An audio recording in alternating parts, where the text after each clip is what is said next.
Jajang! Bumili na naman tayo guys ng pomegranate. Kasi nagustuhan ko siya at nakaka-addict siya guys. Yung, alam mo yung subo kayo na subo, manonood kayo ng TV. Tapos, bumili tayo nito kasi papataste test naman natin ngayon ay si Ate Akari. Tapos, bumili rin tayo nito. Ang tawag pala nila dito sa Japanese ay Zakuro. Zakuro guys. Ayan, juice. 100% juice siya.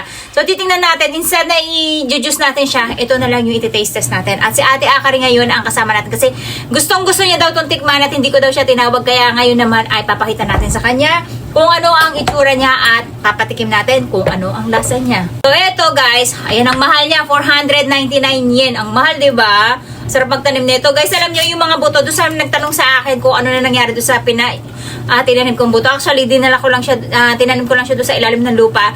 Pero dahil taglamig ngayon ay hindi siya tutubo. Titingnan natin next year kung mag-i-sprout sila. Kung germinate sila, no? So, yung nasa palabas ay yung nasa ganun pa rin yung pagbubukas niya, guys. Ayan. Binuksan niya lang dito sa ibabaw. Hindi ko nag-sale to. Lahat yung kinubuha ko na, guys, eh. Ang sarap kasi nito, promise. Pag natikman nyo to, guys, nagugustuhan nyo din siya. Kasi maasim siya na matamis. Ganun yung lasa niya.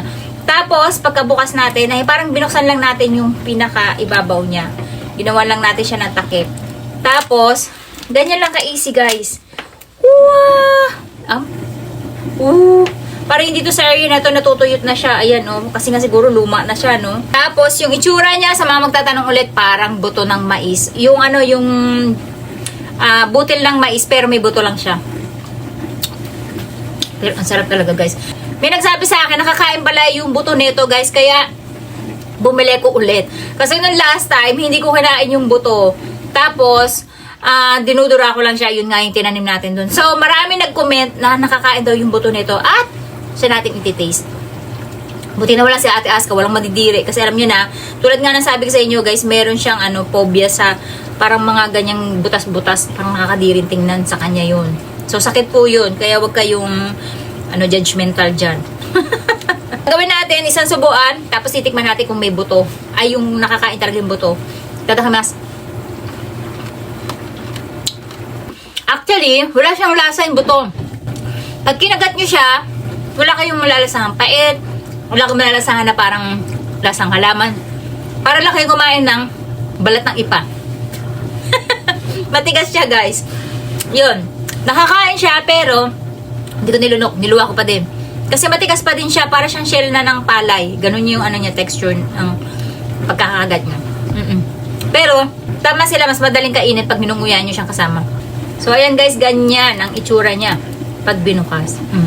Sabay-sabay kayo mandiri dyan.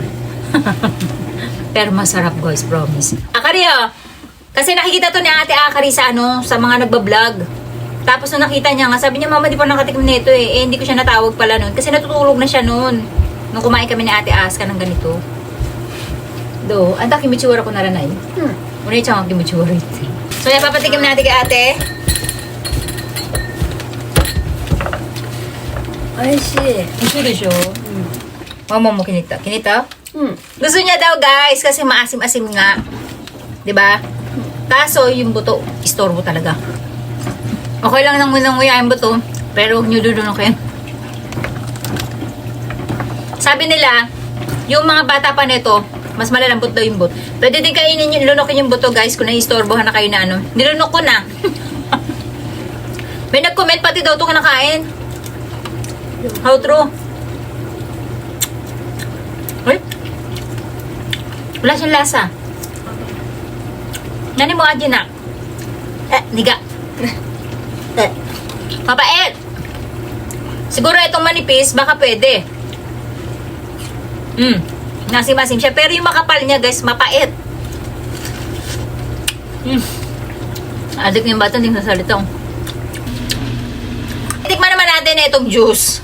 Kung pareho lang din ba siya ng lasa nitong puro. Kasi 100% siya, guys. Wala siyang ibang halong juice. Usually kasi yung mga ganito, may halo na. Apple, may halong orange, may halong carrot. Bango niya, guys.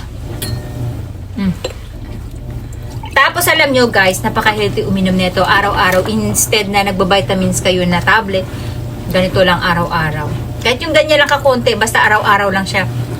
sure na yung panlaban nyo na ano, ng resistensya. Mas gusto ko yung kinakain ko ay puno ng vitamins, puno ng collagen, puno ng ano, ng sustansya. Kaysa yung nagte-take, tamad ako mag-take guys. Kaya more on pagkain ako tsaka mga juice katulad nito. Uy, tantanan mo na yan. Na-addict na. Tamara na yun eh. Kapay. Tikman natin. Yung amoy. Yung amoy niya parang ano guys. Berry nunyoy. Asim. Yoko. Para siyang ano guys, sobrang asim niya. Pero matamis. Para siyang goji berry. Kung nakainom na kayo ng goji berry ng Himalayan, yung dati nagna-networking ako, ganun yung lasa niya.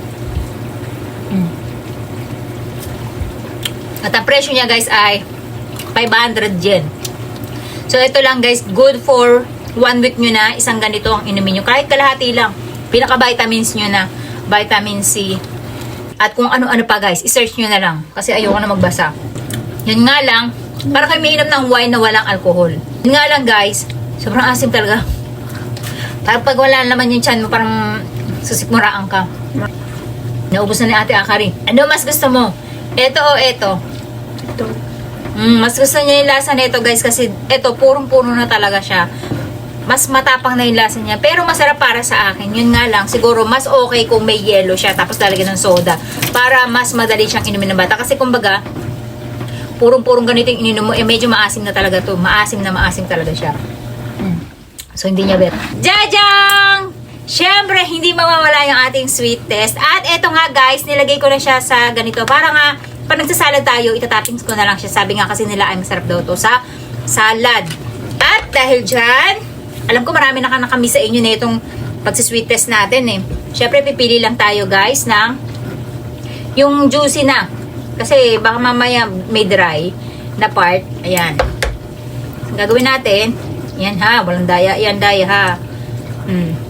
Uy, nakita nyo yun? Uy, isa lang pala okay na eh. Yan guys, matubig. Isa lang pala matubig na eh. Pag kinagat nyo siya, nagbo-burst sa loob ng bibig nyo. Guys, silipin natin kung ilan. Ang tamis. 17 guys. 17 yung kanyang level ng tamis. At least alam nyo na kung gaano katamis to at ilalagay ko na lang sa ating screen kung ano ang level ng 17, kung gaano katamis yung kanyang lasa. Para kahit paano na-imagine niyo. Basta maasim siya na matamis. Sa aroma, hindi ko maano eh. Basta unique yung lasa niya guys. Basta masarap.